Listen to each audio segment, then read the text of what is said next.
Should I introduce myself? Sure, yes. I'm Lynn Cutler. I'm a prosecutor here in Santa Barbara County. I've been here since December 4, 1978.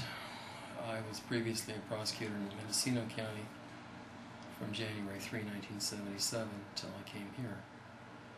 I've prosecuted a number of murders. One of the cases was a capital case. It involved the execution, if you will. That is the torture burning of a young woman who ran with a crowd that she had met in prison. And her name was Mona Masters. And I prosecuted along with a colleague named Rick Henry.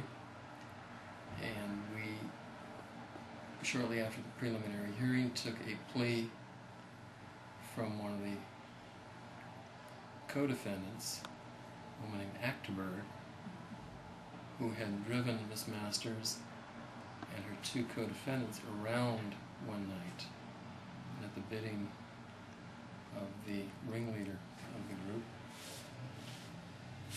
had delivered her and observed while she had gasoline thrown on her and was torched. Achterberg was prepared to testify. She got a 25-year-to-life sentence for first-degree murder.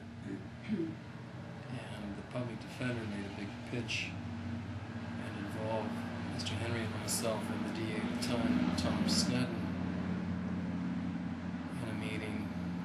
And based on the meeting, and based on the fact that the victim, who had been in prison herself and had expressed a desire, odd as it may sound, to die by a fire, and her parents wanted the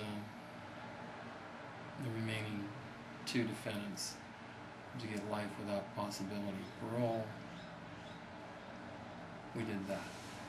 So I've never actually brought somebody to a death penalty conviction. I think the last one that was done up here was by Sneddon in a case called Tommy Martinez, which was recently affirmed by the state Supreme Court. Before that, my colleague Mike Scott, who is now in private practice, convicted someone and got the death penalty. That was in 1984. He hasn't been in the DA's office for a long time, so that demonstrates that while the current practice is you take a death penalty verdict straight to appeal to the California State Supreme Court, the federal system is often utilized and exploited, and things drag on exceedingly slowly. I thought in preparation for this that I would examine a few of the cases. I'm a huge proponent of the death penalty, obviously, and among other reasons why I am is these death penalty verdicts are not given to normal people or people they didn't win the lottery to get a death penalty punishment. They're horrible people. When I was a teenager, I remember in the summer of '66, this is not a California case, but this discussion can range past California, obviously. A man named Richard Speck, who was 25 years old at the time, went into a boarding house that housed a number of Filipino nursing students, and he killed 8 of them, strangled them, knifed them. I remember that case. Well, and his death penalty was overturned about 5 years later by the U.S. Supreme Court. He spent the rest of his time in prison, obviously. What gained notoriety in 1996 or thereabouts, when a videotape secretly taken inside the prison walls was smuggled outside and made available to the public. And it showed Speck engaged in sexual activity with other members of the prison population, snorting cocaine, walking around in panties, and sporting breasts that had been supplied legally or otherwise. He was having a fine old time. He subsequently died. I hope he rots in hell. He should have been destroyed. He had no feeling for those young women, whether he did or not, it doesn't matter to me. He did what he did. Which brings me to my main contention, which is that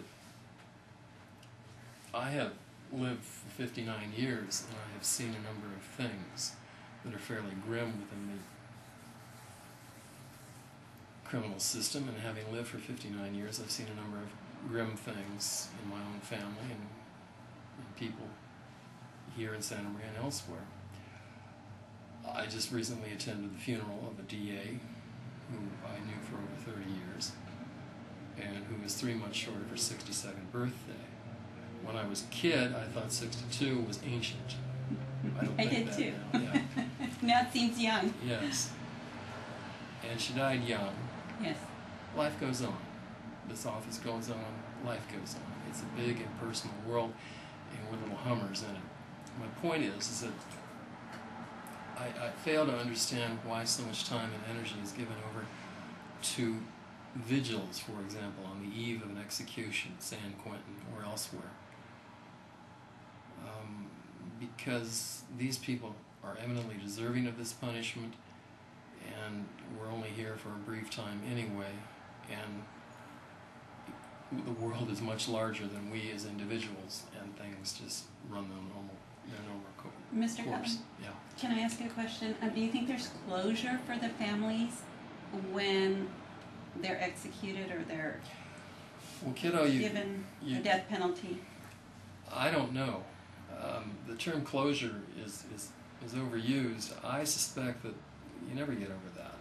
You know, if you're the husband or the wife or the son or the daughter of somebody who has been murdered, you might not ever get over it.